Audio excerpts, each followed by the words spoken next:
Hey, what's up, you guys? It's Jay, and welcome to my brand new podcast, The Runback. The point of this podcast is just to talk to different speedrunners, figure out the history of their speedrun journeys, how they got to where they are today. This podcast should be airing once a month or so, maybe twice a month, somewhere around there. In this first episode, I talked to PunchSh0t and kind of just figured out how he's able to multitask so many different speed games and what it's like being on the GDQ stage. So if you enjoyed this episode, be sure to give it a like and subscribe for some more episodes. And if there's anyone you'd like to see on the podcast, be sure to leave a comment down below and I'll try to get them on. But other than that, enjoy this first episode and we're going to get right into it. Hey everyone, welcome to The Runback, the podcast where we dive deep into the world of speedrunning. Today I'm joined by PunchSh0t. He may know from his SpongeBob SquarePants the Cosmic Shake run on Awesome Games Done Quick last year. How are you doing today, Punch? It's going all right. I'm feeling good. I've never done something like this before, so I'm ready to go. Yeah, okay. Before we get started here, how's your week been? What's been your life been looking like the past couple days? It's been going all right. I've been preparing preparing to submit to the next Games Done Quick marathon in January. Oh yeah, how have your submissions been going? You've been giving those all offline recently. Yeah, it's been going all right. I tried to record one before, but it didn't go great, so I still have to get that done. But my confidence level is at the highest it's been of getting in, so I'm excited this time. Well, that's good. I'm glad to hear your submissions are going well. But getting back into it here, we're going to be kind of going through your speedrun history here, Punch. Who was the first speedrunner you looked up to, and how did you discover speedrunning many moons ago? Quite literally many moons ago, because that was Super Mario Odyssey. It was the game that I first ever started speedrunning. Back when Odyssey came out, I started watching a lot of YouTuber Let's Plays of it. And I guess eventually, one fateful day, YouTube recommended me Nycro Veda's world record, and I was like, oh hey, that's something I can do. I have that game. So then I tried to do it, and then I enjoyed it. So yeah, I remember Necrovita. That's who I watched to learn my first run originally too. Whenever I did my first any percent run, I think Samari Man had a Mecha Burrito tutorial, and that was about the only thing I watched to learn the game. I watched that and Necro's world record, and that was about it. Yeah, I can relate to that for sure. And you said your first speed game is Mario Odyssey? Yes. Oh, okay. I was going through your Twitch, and I thought it was SpongeBob's Atlantis SquarePants, but I guess I was mistaken. Oh, no. Yeah, because I streamed on YouTube. Remember, I streamed on YouTube long before I started streaming on Twitch. Okay, so Atlantis SquarePants came later. Yeah, that was a very underrated game. It's too bad it's on the DS, so nobody plays it. Yeah, recording DS is tough, but so what made you want to start speedrunning Mario Odyssey specifically? Was it just watching YouTubers, or is there anything else? Yeah, pretty much just the inspiration from watching YouTubers. I didn't make a Twitch account until a year later. But yeah, I also got into watching Timpani, or now Tippy, I guess. Yeah. I watched her 100% record. Yes, Tippy was huge into the almonds and 100% runs. I think she did it most days of the week, which is pretty ridiculous. Okay, another question here I have for you, Punch. What is your strategy for learning new speed games? Because you as a runner are someone that runs a wide variety of speed games. So what is your approach when you try to pick up a new game? Well, for older retro games that already have a developed route, I always try to watch. If it's a very difficult game, I will try to find a tutorial and join the Discord server. But if it's something like KO the Kangaroo Round 2, that's the game that I'm currently running. I learned that game by just pretty much watching the record. The board's a little different now after the category split, but yeah, I just took inspiration from the record, and if something was difficult, I didn't learn it until later. So you just copy the world record for all of the games you learn, or is that just for KO? Pretty much, yeah. when I was learning my other current speed game, Disney Epic Mickey Round 2.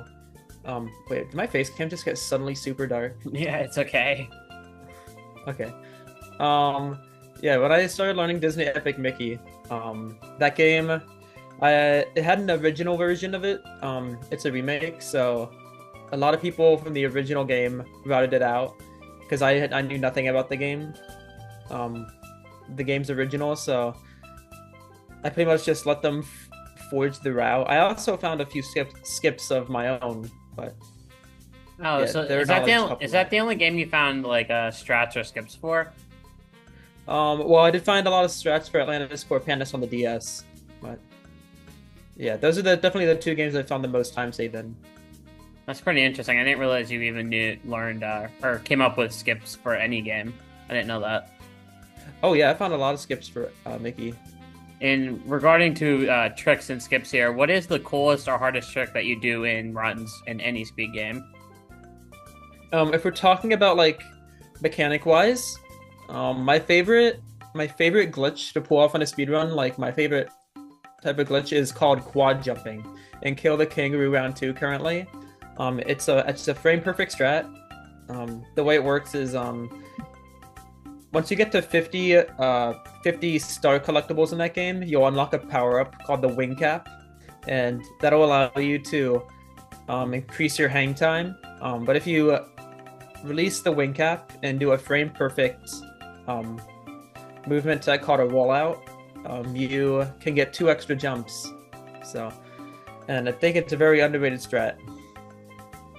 Yeah, I see you doing those all the time. Those are like, yeah, definitely frame perfect, and I've seen you definitely kill a lot of runs to that trick. Oh yeah, Quads. my recent personal best, like it can go south so fast. Like I was on record pace on one run. I was 40 seconds ahead of record with 10 minutes left, and then there was this one specific quad jump in like the third to last level. I failed it like 4 times in a row and lost 30 seconds. It was rough. Oh, that's brutal. Yeah, Yeah. it's not fun. But it's a very challenging game, and I love it very much. And I have another question for you as well here. Why did you decide to take the variety route with speedrunning? Like, why do you decide to learn so many different games? Like, you have so many speed games under your belt at this point. Well, I don't know. I started out with Mario Odyssey. I run everything from freaking SpongeBob SquarePants to Cosmic Shake to Skyrim. It's a lot. Yeah, Some I saw games- Skyrim on your Twitch, and I also saw Run 2, I think. I didn't even know anybody ran that. That Run 2 was, well, it was also from Easy Speezy when he ran that. I think it was Easy Speezy. I always get Easy Speezy and this one other guy mixed up on YouTube. But I saw him run it, and it was like, it reminded me of the game. And it was a big game. It was like a game of my childhood back when I was in elementary. That's the same way with a few games that I run. With Run 2, there was Mario 64 DS. What other games from my childhood? Atlantis Core Pandas, that was from my childhood.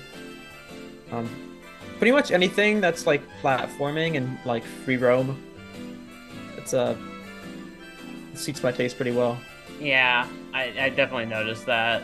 Mario 64 DS is probably also one of my favorite games from my childhood. That and New Super Mario Bros. DS, those are probably my top 2. And then Mario Bros. Wii as well.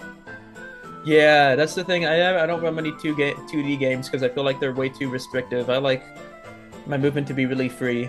Yeah, I also just feel like 2D games get too optimized. Like, if you lose like 5 or 10 seconds, it can just be the end of your run completely. Oh yeah, though there was kind of one 2D and a 2.5D game, I guess you could call it, called Sword Ego. That one was really cool. It had some pretty cool currency routing, like with the currency in the game, and it had a bunch of different. Even though it was 2.5D, it still had a decent fair amount of skips. Like it didn't feel like a 2D game, if that makes sense. Yeah, yeah, that makes sense. I understand. Yeah. And I have another question for you. How do you know when to stop running a game and move on to like a new game? Like, when do you decide that you're just done with a game? Well, I haven't I'm still running both Disney Epic Mickey and KO. Um, Pretty much when I just have a game I want to learn more, and I get my gold time in the game that I'm currently running, I'll drop that to learn another game. But with the two games I'm learning right now, Disney Epic Mickey and Kill the Kangaroo Round 2, there's still a lot of improvement that can be made. Like especially since that new 35-second time save that I found in Disney Epic Mickey like a week ago or so. I need to improve my time in that. I found that time save like 3 days after my IPB'd, so I didn't really have time to implement it into a run because I'm trying to improve very recently my PB and Kill the Kangaroo Round 2. How do you go about multitasking games as well? Because you're multitasking Disney's Epic Mickey and KO 2 as well right now. So how do you go about doing that? Because you're running both pretty actively. Oh, I'm horrible at multitasking.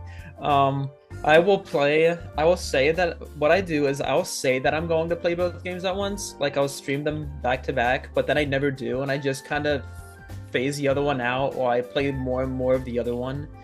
Like that's kind of, I didn't really plan to run Disney Epic Mickey this go around in tandem with KO. I plan to put all my effort into KO right now, at least until games done quick submissions are over, because I gotta keep Mickey fresh in my mind for the submission. But yeah, usually that's what'll happen.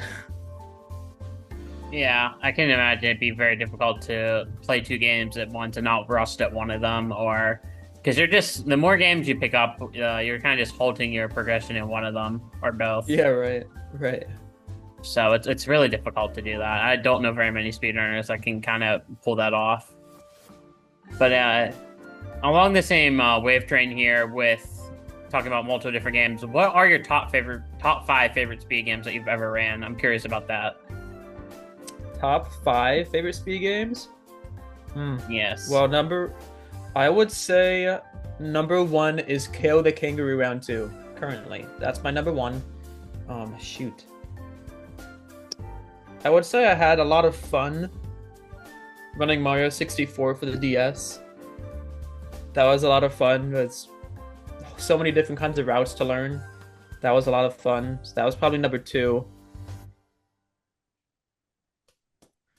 I would say, Battle for Bikini Bottom Rehydrated. That was a good one. I ran that on Switch, so it had really super long loads, but I think the run was still very interesting and had a lot of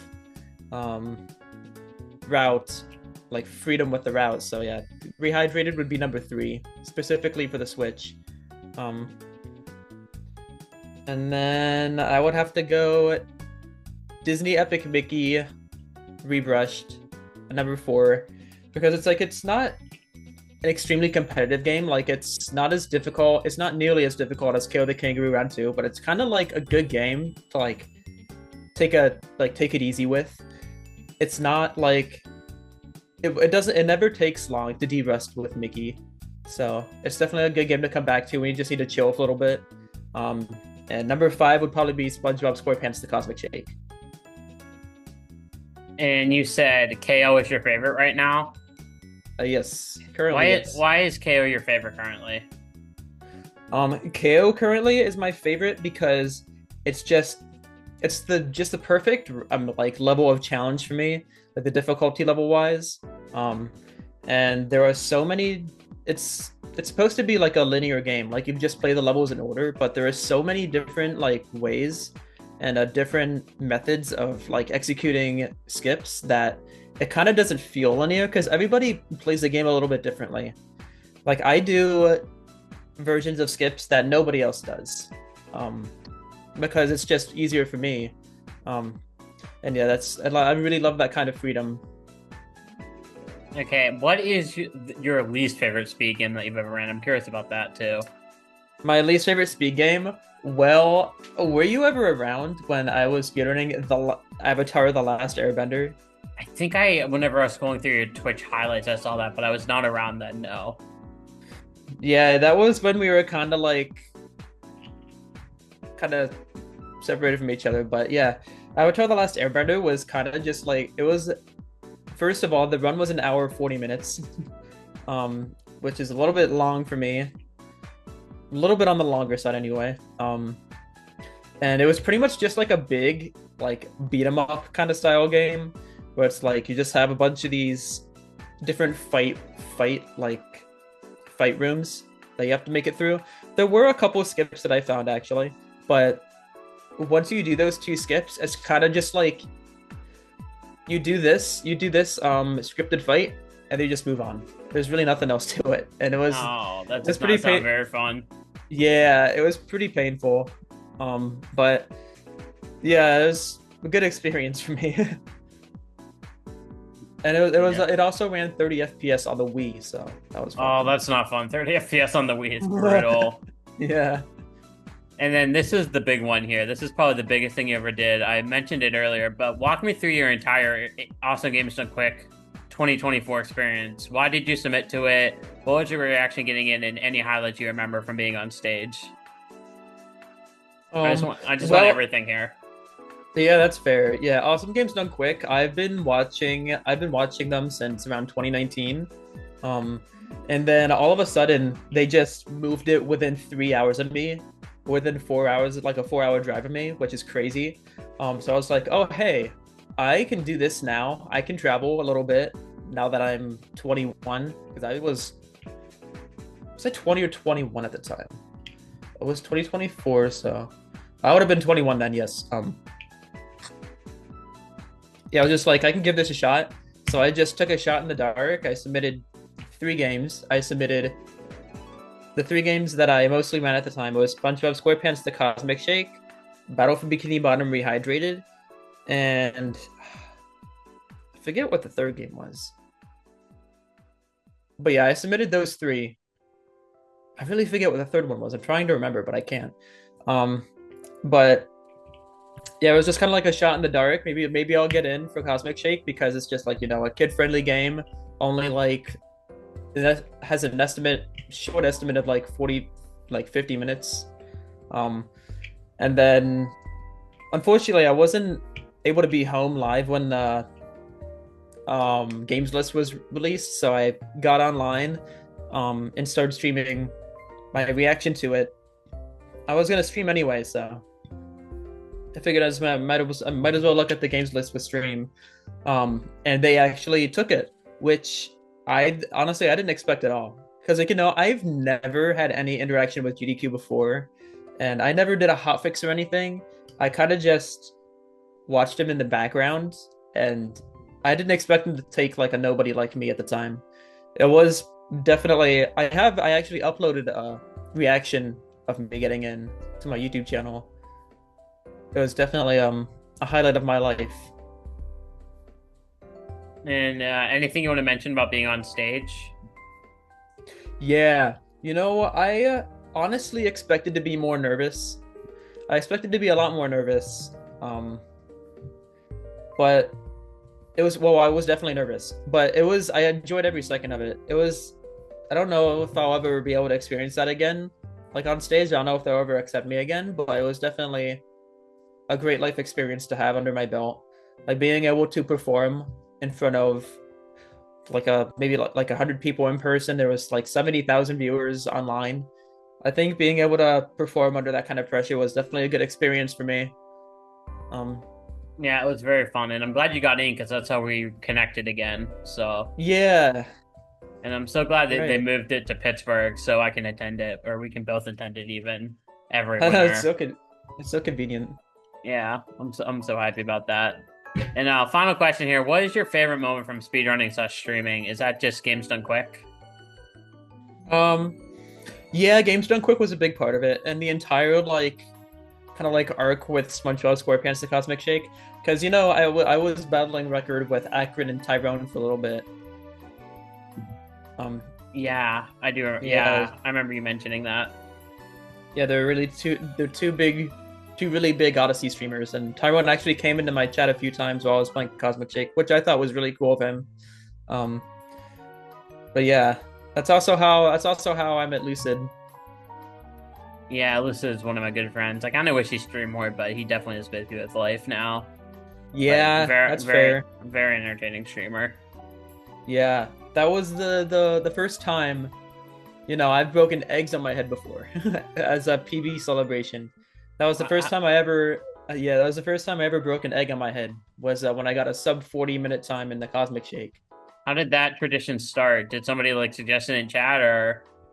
I don't know. It's just something that like I thought I saw somebody else do it. I thought I saw like an idea of that online, so I was just, oh hey, that sounds like a good idea.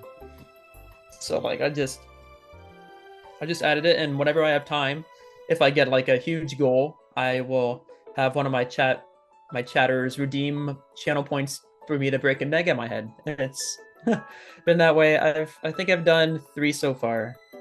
I broke one on my head for the Cosmic Shake sub 40, the Cosmic Shake, my current PB 36.45, and then I did one for Disney Epic Mickey when I got a 105. Yeah, so definitely become a tradition for you now. Yeah, pretty much. And I plan to break another one on my head when I get the Kill the Kangaroo round 2 record. And that'll be fire. Oh, that'll be fun, yeah. But yeah, that's going to wrap up this episode of the Runback.